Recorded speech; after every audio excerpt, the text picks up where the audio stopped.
President Trump and Elon Musk are expected to discuss the new Department of Government Efficiency and some of the pretty serious issues hovering around it in their first joint interview. There's a clip that's been released. The president in it discusses that he believes media outlets, in his words, are seeking to drive a wedge between him and Musk. Let's listen. Elon called me. He said, you know, they're trying to drive us apart. I said, absolutely. No, they said, we have breaking news. Donald Trump has ceded control of the presidency to Elon Musk. You know what I have learned, Elon? The people are smart. They get it. Yeah, they do, actually. They get it. They really see what's happening.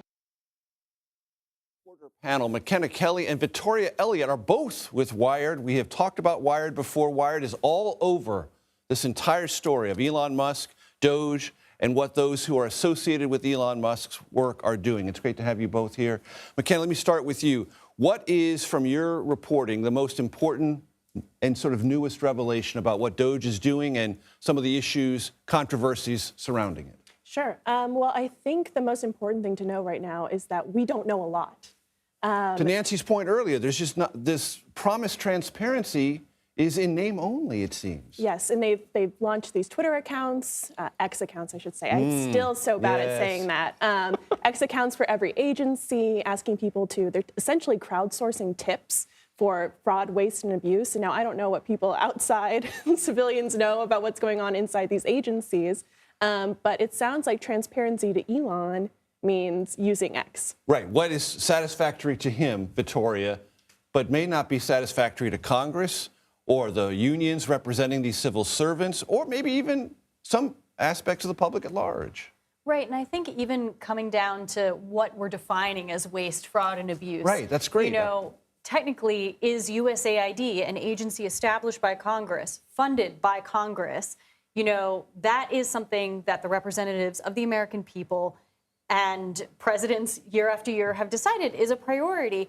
And while that might be a change in policy that the Trump administration and its allies in Congress want to put forth, the reality is it doesn't become wasteful just because Musk decides that, but that is how they're treating whole swaths of the federal government. Right. And this definition really matters because let's say you're a recently promoted federal employee on probationary status. You might have been with your agency 5, 6, 7 years.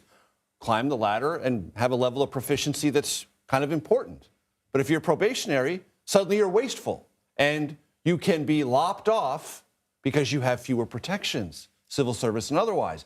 That's, ladies and gentlemen, why DOGE is zeroing in on probationary status employees. Makena, that's my understanding of this. Sure, they're easier, I guess, they see, to cut off. I think the important thing that you noted, though, about why these systems, right, why this is, there are these people, these probationary employees, they have so much institutional knowledge. Like you said, they could be there for several years at a time.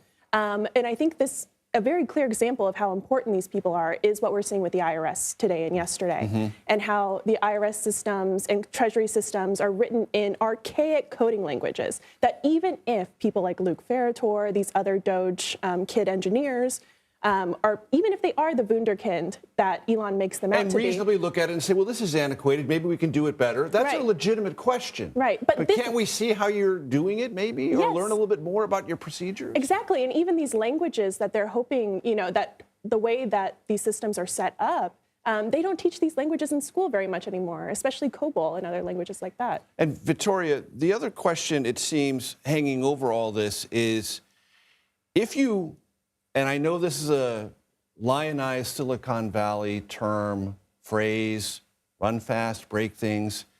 If in the breaking, things fall through the cracks and people are harmed or people's expectations are not met, there's a feedback loop in American politics. Things come back.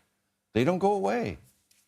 I mean, we would hope so, but I think the thing that's concerning right now is the feedback loop is through election cycles, it's through Congress, it's through the systems of checks and balances.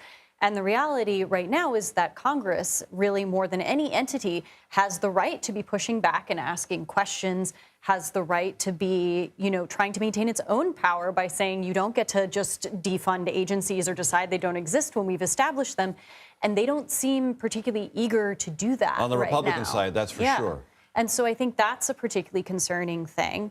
And then to Makena's point on some of these archaic coding languages and systems that are set up, to someone from Silicon Valley, where you're really looking at like efficiency, speed, that may seem really, really, really inefficient, but some of those inefficiencies are actually really important for security reasons. You don't necessarily want data being shared across every single agency, because that means if you hack one, if one has a security breach, then you're looking at the whole U.S. government. There's a reason that sometimes systems feel archaic or clunky, and that's because they run very differently than a company.